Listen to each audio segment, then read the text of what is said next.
Virtualmente todos na Terra, independente de sua religião ou nacionalidade, reconhecem que existe alguma espécie de batalha ocorrendo no mundo entre as forças do bem e do mal.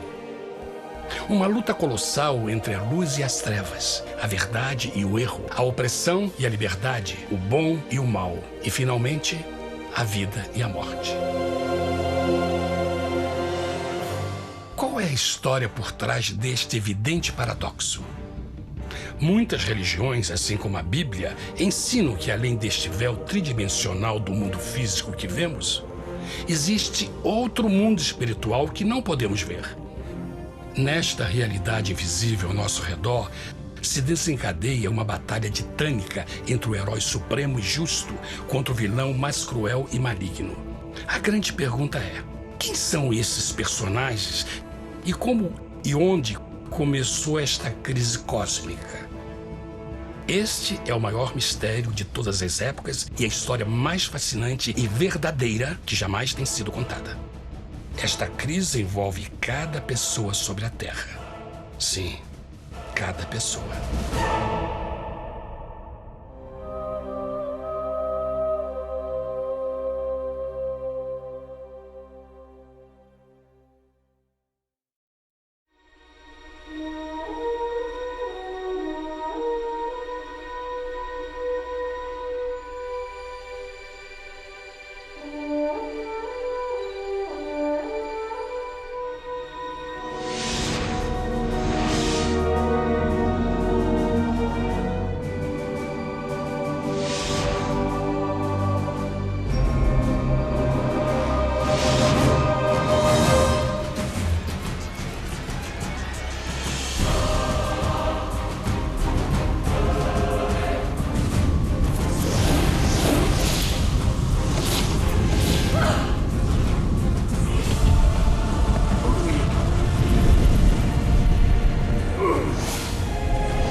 A história humana está repleta de cenas de guerras.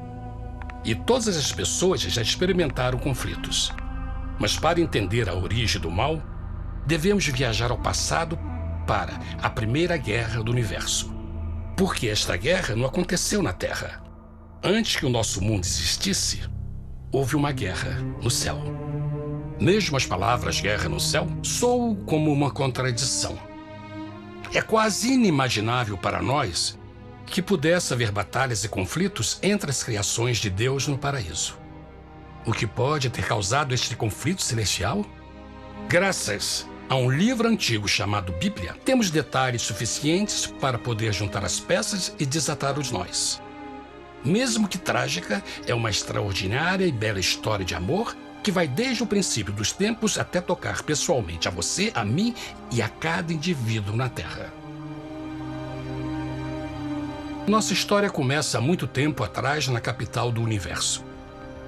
Em um lugar chamado Céu, que estava repleto de seres angelicais que amavam fazer a vontade de Deus.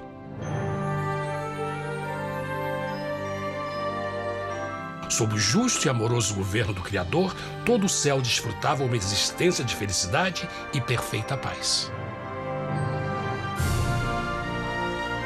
O príncipe supremo do paraíso e comandante dos anjos era o poderoso e amoroso Filho de Deus, mais conhecido com o nome que adotou quando veio à Terra, Jesus. Ele tinha o mesmo propósito e pensamento com Deus, o Pai. O céu, sob o comando compassivo do Pai, Filho e Espírito Santo, provou ser um maravilhoso lugar de paz e alegria. Para realizar as ordens de Deus, a Trindade estava rodeada de um oceano virtual de inumeráveis espíritos ministradores chamados serafins e querubins, mais conhecidos como anjos. Estas poderosas e inteligentes criaturas descobriram que a felicidade estava em cumprir as ordens do Todo-Poderoso. Mas Deus criou um extraordinário anjo para atuar como líder de toda a multidão celestial. A Bíblia nos diz que seu nome era Lúcifer, que significa portador da luz. Este querubim foi o maior ser criado por Deus e assumia a posição mais próxima do trono de Deus, estando diretamente sob a autoridade de Jesus. A tarefa de Lúcifer era difundir a luz e o conhecimento da vontade de Deus a todos os outros anjos. Lúcifer foi o mais esplêndido ser criado por Deus. Era extremamente bonito e dotado de enormes poderes de liderança e organização. Entre os anjos, ele foi muito admirado, respeitado e amado como amigo. Mesmo assim, Deus previu o mal que Lúcifer estava a ponto de introduzir no reino da luz. Cheio de sabedoria e formosura, de todas as pedras preciosas te cobrias. Tu eras o querubim, ungido para cobrir, e te estabeleci. No monte santo de Deus estavas. No meio das pedras afogueadas andavas. Perfeito eras nos teus caminhos, desde o dia em que foste criado, até que se achou iniquidade em ti. Quando Lúcifer percebeu a sua beleza e poder, seu coração pouco a pouco começou a mudar. Permitiu que seu enfoque se afastasse de Deus e direcionou seu amor para si mesmo. Talvez nunca saberemos completamente como e por que estas sementes de rebelião germinaram em seu coração. Mas o profeta Isaías nos dá uma visão do pensamento de Lúcifer. Como caíste desde o céu, ó estrela da manhã, filha da alva! Como foste cortado por terra, tu que debilitavas as nações! E tu dizias no teu coração: eu subirei ao céu, acima das estrelas de Deus exaltarei o meu trono. Subirei sobre as alturas das nuvens e serei semelhante ao Altíssimo. Lúcifer, aos poucos, começou a cobiçar o poder de Deus, mas não sua personalidade. Ao pensar em suas próprias habilidades e belezas extraordinárias, os perversos tentáculos do orgulho e vaidade congelaram sua mente. Este ressentimento e inveja fizeram com que ele violasse a lei sagrada de Deus e se rebelasse contra seu governo. Precisamos fazer uma pausa e esclarecer algo. Desde o princípio, Deus ordenou que as leis da física governassem o mundo material em que vivemos. Sem essas leis naturais, o universo seria um caos. Do mesmo modo, as leis morais de Deus sempre têm dado segurança e estabilidade ao cosmos. Alguns pensam que os 10 mandamentos não existiram, até que o Senhor os entregou a Moisés no Monte Sinai. Mas as Escrituras nos ensinam que os princípios das leis de Deus sempre existiram por toda a eternidade, pois são a base fundamental de seu reino de amor. Seguros todos os seus mandamentos, permanecem firmes para todo sempre e são feitos em verdade e retidão. Os 10 mandamentos são um resumo das características de um Deus de amor. Os primeiros 4 mandamentos descrevem quem é Deus, seu poder, seu território e autoridade. Os últimos 6 descrevem como é Deus, sua honestidade, sua pureza, sua fé. Todas estas coisas sempre foram verdade e sempre serão verdade. Agora, pela primeira vez na história da eternidade, Lúcifer começou a violar estes princípios perfeitos. Lúcifer sabia que se fosse compartilhar o poder e status de Deus, necessitaria de apoio. E deu início ao trabalho.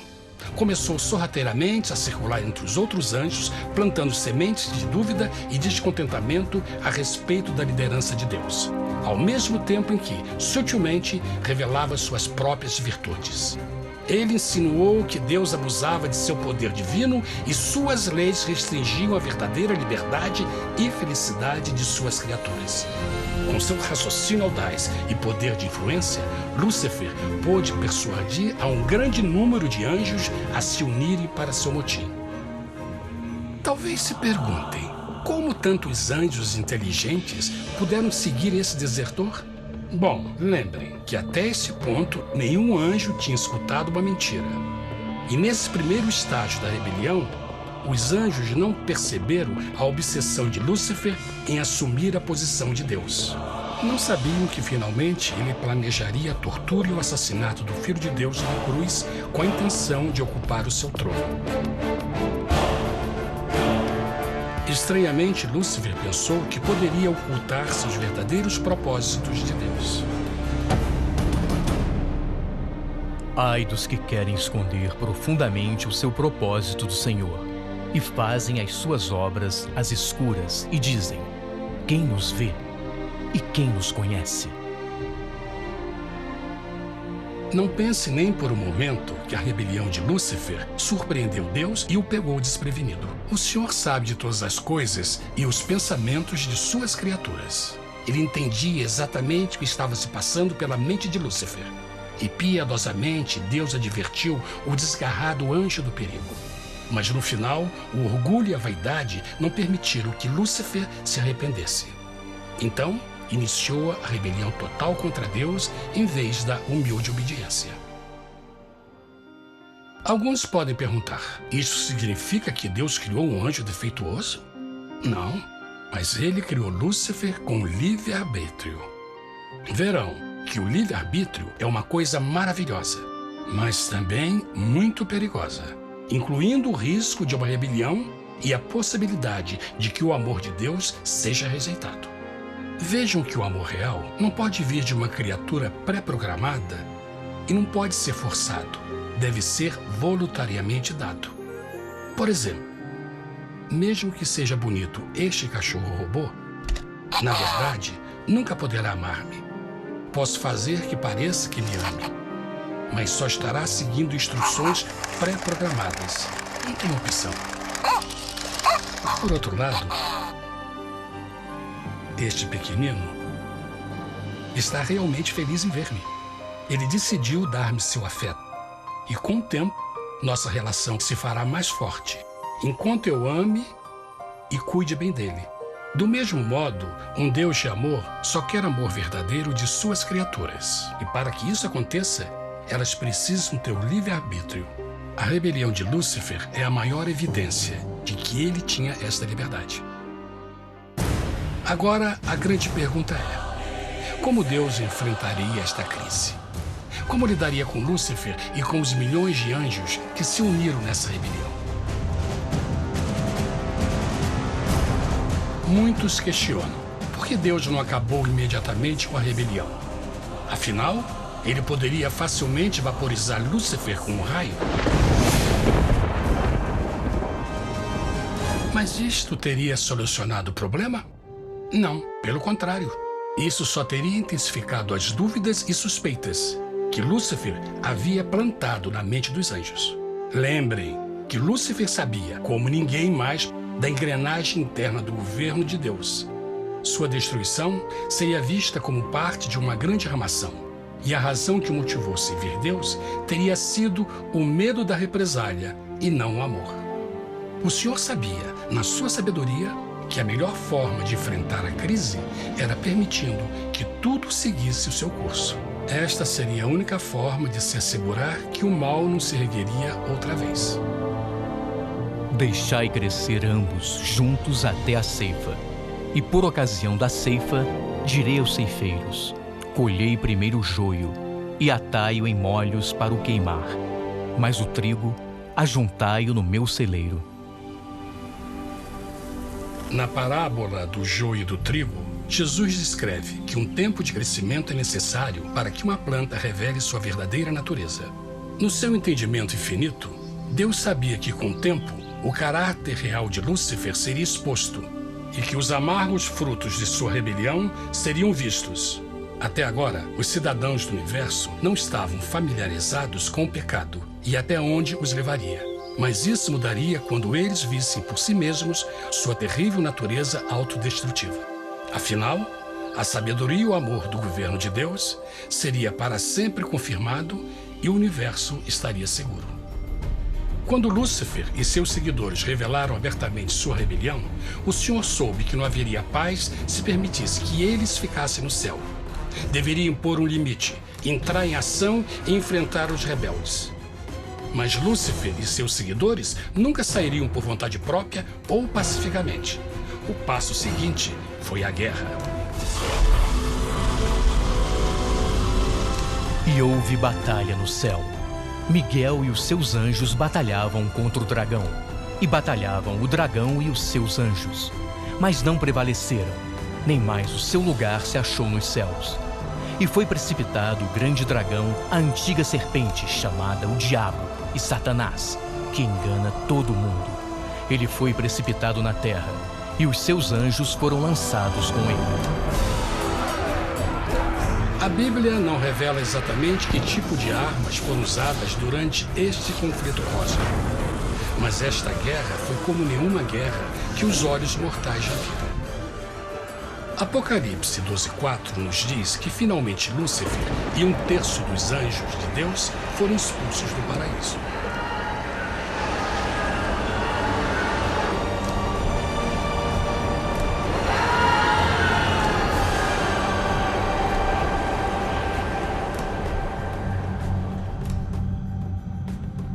Mas e agora? Lúcifer tinha milhões de anjos ao seu lado, mas precisava de um pedaço de chão para continuar sua rebelião. Rápido, muito rápido, o universo começou a entender o quão doloroso e caro o pecado poderia chegar a ser. Mas a guerra não tinha terminado. Apenas começava. Lúcifer, o portador da luz, agora virou Satanás, o adversário.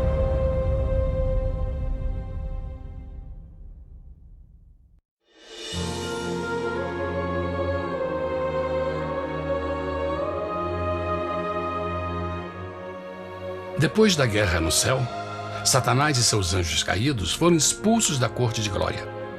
Por um tempo, o diabo e seus demônios vagaram pelo universo buscando inutilmente mundos que se compadeceram e se uniram à sua rebelião. Enquanto isto, o coração de Deus sentia intensamente o vazio que deixou a perda de Lúcifer e seus anjos. Então o Pai, o Filho e o Espírito Santo retomaram o seu trabalho favorito, o maravilhoso trabalho da criação. Decidiram fazer um mundo novo, pleno, com muita variedade e diversas criaturas de amor. Este novo mundo seria único, porque as criaturas principais seriam feitas à imagem de Deus. Para eles, o Senhor também daria o domínio deste planeta novo, que conhecemos como Terra. No princípio, Deus criou a terra. E viu Deus tudo quanto tinha feito, e eis que era muito bom. Que imagem maravilhosa! Deus forma um novo mundo, nosso planeta, Terra. E em cada maravilhoso dia da criação, algo novo e espetacular começa a fazer parte da cena.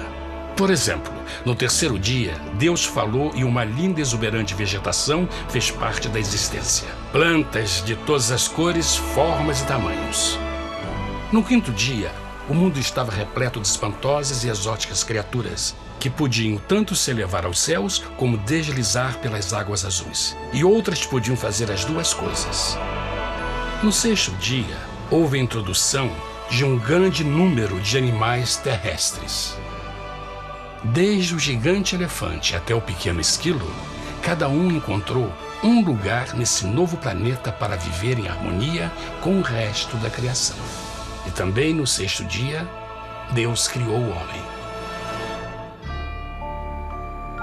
E disse Deus: façamos o homem à nossa imagem conforme a nossa semelhança. E formou o Senhor Deus o homem do pó da terra, e soprou em suas narinas o fôlego da vida, e o homem foi feito alma vivente. E plantou o Senhor Deus um jardim no Éden, do lado oriental, e pôs ali o homem que tinha formado.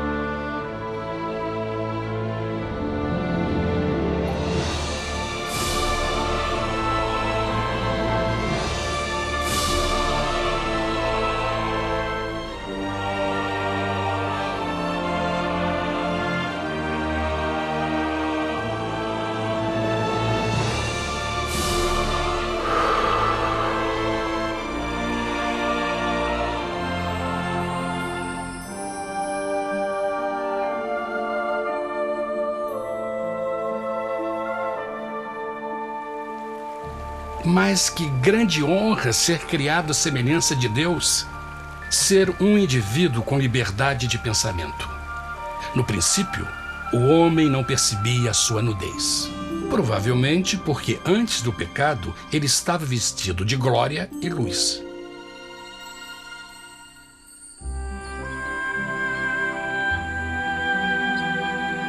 Deus também criou a companheira perfeita para Adão, sua bela esposa Eva.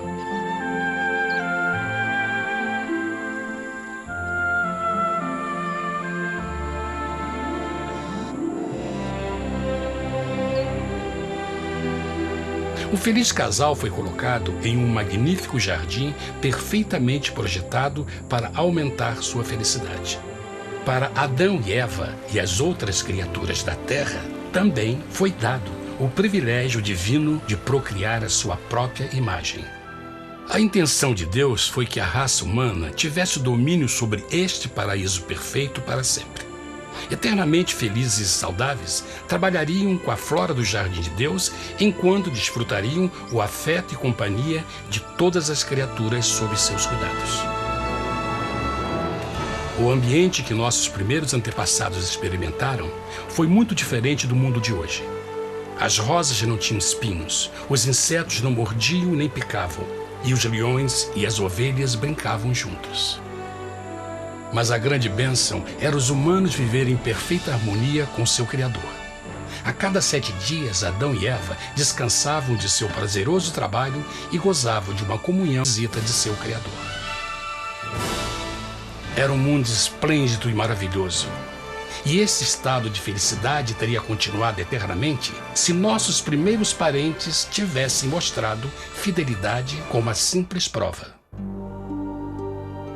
Mas da árvore do conhecimento do bem e do mal, dela não comerás, porque no dia em que dela comeres, certamente morrerás. Visto que o adversário havia contaminado o universo com sua rebelião, o Senhor viu a necessidade de uma simples prova de amor e lealdade. Lembrem que os anjos bons acabaram de ver 1/3 de seus amigos serem expulsos do céu durante a guerra. Como estariam seguros de que esses novos humanos não se uniriam a Lúcifer e causariam problemas? Então o Senhor plantou uma árvore no jardim, uma árvore cujo fruto não deveria ser comido sob pena de morte. Ao passar por esta simples prova de obediência, Adão e Eva mostrariam a lealdade para com Deus e a fé em sua palavra. Ainda mais, era uma prova de amor. Por isso, Jesus disse em João 14, "Se me amais, guardais meus mandamentos." Mas alguém mais soube desta prova de fé e estava determinado a usá-la em seu favor. Satanás estava com inveja dos humanos que desfrutavam da bendita vida que ele perdeu. Sua feliz existência estava em total contraste com a sua, que agora estava cheia de culpa, pecado e miséria. Com ressentimento e raiva, não estava disposto a deixar o casal em paz, pois o pecado sempre buscará arrastar a outros consigo.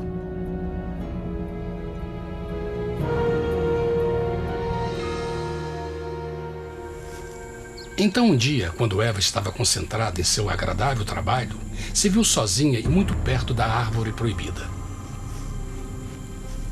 Foi quando Satanás viu sua oportunidade. Através de uma serpente hipnotizante, o anjo caído chamou Eva até a árvore e a envolveu em uma conversação.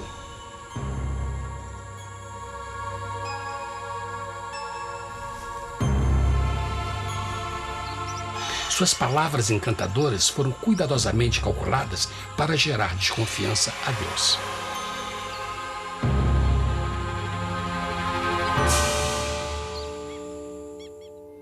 A serpente replicou à mulher: "De modo algum morrereis. Deus sabe que no dia em que dele comerdes, vossos olhos se abrirão e sereis como Deus, conhecedores do bem e do mal." A mulher notou que a árvore era boa para comer, pois era atraente aos olhos e desejável para alcançar sabedoria. Colheu o seu fruto e comeu. Deu também ao seu marido, que comeu assim como ela. Tragicamente, quando Eva escutou a suave e sedutora voz do tentador, começou a ter certas dúvidas da palavra de Deus. A serpente enganou-o com a promessa de grande poder e sabedoria. Isso chamou sua atenção. Além disso, Aparentemente, um fruto deu à serpente a habilidade de falar. Que outros poderes poderia dar a ela? E mesmo tendo acabado de conhecer a serpente, ela confiou em sua palavra acima da de Deus, quem a criou, e lhe deu um paraíso para viver. Então, Eva comeu o fruto proibido e convenceu seu esposo a fazer o mesmo. Adão poderia ter escolhido ser fiel a Deus, mas colocou seu amor pela esposa acima do seu amor por Deus. Quando os nossos primeiros parentes mostraram lealdade ao inimigo, o domínio da terra foi tomado por Satanás. Não sabeis que, vos oferecendo a alguém para lhe obedecer, vos tornais escravos daquele a quem obedeceis? Ninguém pode servir a dois senhores. Este mundo agora seria o último campo de batalha entre o bem e o mal, e o coração de cada homem e mulher seria o prêmio.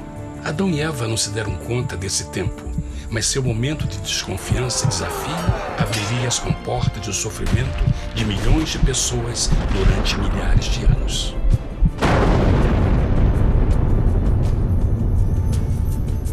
Portanto, como o pecado entrou no mundo por um homem, e por ele a morte, e assim a morte transmitiu-se a todos os homens naquele em quem todos pecaram. Nossos primeiros parentes logo enfrentaram o terrível resultado de seu pecado. Em estado santo, Adão e Eva resplandeciam com túnicas de glória. Depois de pecarem, suas túnicas naturais de luz se desfizeram e eles ficaram mortificados com a sensação de sua nudez. Vergonha e temor tomaram o lugar de sua alegria e paz e trataram de cobrir sua nudez com folhas. Agora eles se encontravam sob constante influência do diabo. Ao ceder à tentação, debilitaram sua natureza. E Satanás ganhou poder sobre a humanidade. As pessoas não podiam resistir às tentações do diabo com sua própria força. Por último, e o mais aterrador, se encontravam vivendo sob a pena de morte iminente. Deus havia advertido que a desobediência traria a morte. Já tinha experimentado a morte espiritual. Quanto tempo passaria para sofrerem a morte física também? Nesse ponto, seu futuro não tinha nada mais que escuridão e desespero. Tendo expulsado o homem, colocou diante do jardim do Éden os querubins com o cintilar da espada flamejante, para guardar o caminho da árvore da vida. Como o pecado provocou a expulsão dos anjos caídos de seu lar celestial, agora pela desobediência, Adão e Eva foram tirados de seu jardim, seu lar no paraíso. Tudo à sua volta estava mudando rapidamente, e a humanidade se encontrou suscetível às dores, doenças e finalmente à morte. Até os animais e plantas estavam infectados pela terrível maldição. Os espinhos e cardos agora pareciam árvores e flores, e os animais que antes eram gentis começaram a se matar e a devorar uns aos outros. O pior resultado foi que o pecado separou a humanidade de Deus. Mas vossas iniquidades cavaram um abismo entre vós e vosso Deus. São vossos pecados que ocultaram de vós sua face, para não vos escutar. Na criação, foram dados a Adão e Eva a honra de falar com os anjos, e até com o Filho de Deus cara a cara. Mas Deus é tão puro e santo que nenhum mal pode existir na sua presença. Agora que os primeiros humanos tinham pecado, Deus afastou sua santa presença deles para a sua própria proteção. O pecado tinha queimado uma parte da alma do homem que já não podia ver a dimensão espiritual. Deste momento em diante, a comunicação com o céu seria limitada. Mesmo com todas estas maldições caindo sobre Adão e Eva, o coração do Senhor se encheu de compaixão. A lei que haviam violado não poderia ser alterada para salvá-los, pois é tão sagrada e imutável como Deus mesmo. O Senhor sabia que havia só uma maneira na qual o homem podia se redimir. Então um plano foi revelado, nascido do fundo do coração de Deus. Um plano para salvar o homem de seu encontro com a morte eterna e restaurar tudo que estava perdido com o pecado. Seria de grande intensidade, alcance e poder, mas seria um plano que também implicaria num enorme sacrifício. O amor de Deus para conosco se manifestou por ter enviado ao mundo seu Filho unigênito, a fim de vivermos por ele. Nisto consiste o amor, não em termos nos amado a Deus, mas em ele nos ter amado e enviado seu Filho para se sacrificar por nossos pecados. As Escrituras claramente ensinam em Romanos 6:23, o custo do pecado é a morte. A lei violada demandava a vida do pecador e só tinha um em todo o universo qualificado como substituto da humanidade. O Criador só podia pagar a dívida de suas criaturas tomando seu lugar.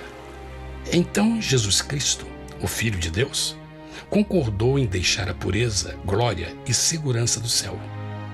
Ele viria para morrer em nome do homem em seu malvado e renegado planeta. Ele nasceria como um inocente e indefeso bebê, suportaria uma vida de dor e vergonha e mesmo assim viveria uma perfeita e vitoriosa vida. Finalmente, ele teria uma morte humilhante para poder ser o substituto da humanidade caída. Por seu sacrifício, a humanidade incrivelmente receberia uma nova oportunidade de ter a vida eterna. Seu sangue seria o resgate para um mundo raptado por Satanás. Este maravilhoso plano de redenção foi graficamente ilustrado no sistema de sacrifício de animais ordenado por Deus depois da queda do homem. O Senhor tinha avisado Adão e Eva que iriam morrer no dia em que comessem do fruto proibido. E como que permaneceram vivos? A Bíblia nos diz que imediatamente depois do pecado, Deus providenciou roupas na forma de peles de animais. É bom notar que o Apocalipse se refere a Jesus Cristo como a ovelha que foi morta desde o princípio do mundo. Isto indica que uma ovelha foi sacrificada no mesmo dia para prevenir suas mortes imediatas. Pela fé, neste sacrifício, suas mortes foram simbolicamente transferidas deles para a criatura inocente. A ovelha certamente era a representação de Jesus. Assim, um raio de esperança foi dado em uma situação de escuridão e desespero. Através do arrependimento e a fé no sangue do Messias, qualquer humano poderia uma vez mais ser filho de Deus. Mas mesmo com este grande plano para a humanidade, Satanás ainda tinha o domínio da terra. E a vida na terra não estava fácil. No mundo haveis de ter aflição, mas coragem, pois eu venci o mundo. Naturalmente, muitos se perguntam, como um Deus amoroso e poderoso permite dores e sofrimentos no nosso mundo atual? Mas está claro desde o Gênesis que Deus nunca quis que nós tivéssemos o conhecimento da dor dessa vida. Quando o mundo saiu das mãos de Deus, a terra era um maravilhoso paraíso. Foi o pecado de Adão e Eva que deu a Satanás o direito de assumir o controle deste planeta. Devido à sua trágica eleição, o diabo e seus súditos ganharam o poder de tentar e atormentar os humanos, introduzindo a doença, a dor e o sofrimento. Talvez fosse melhor perguntar: por que Satanás não tem o controle total da humanidade? A resposta é Jesus Cristo. Talvez já perceberam que a morte de Jesus na cruz deu a cada um de nós a oportunidade de sermos salvos, mas na verdade fez muito mais do que isso. Quando o Salvador ofereceu sua vida para redimir a terra, esse ato poria restrições ao controle de Satanás sobre a humanidade. Satanás não poderia forçar nossa vontade e seu poder de nos ferir seria limitado.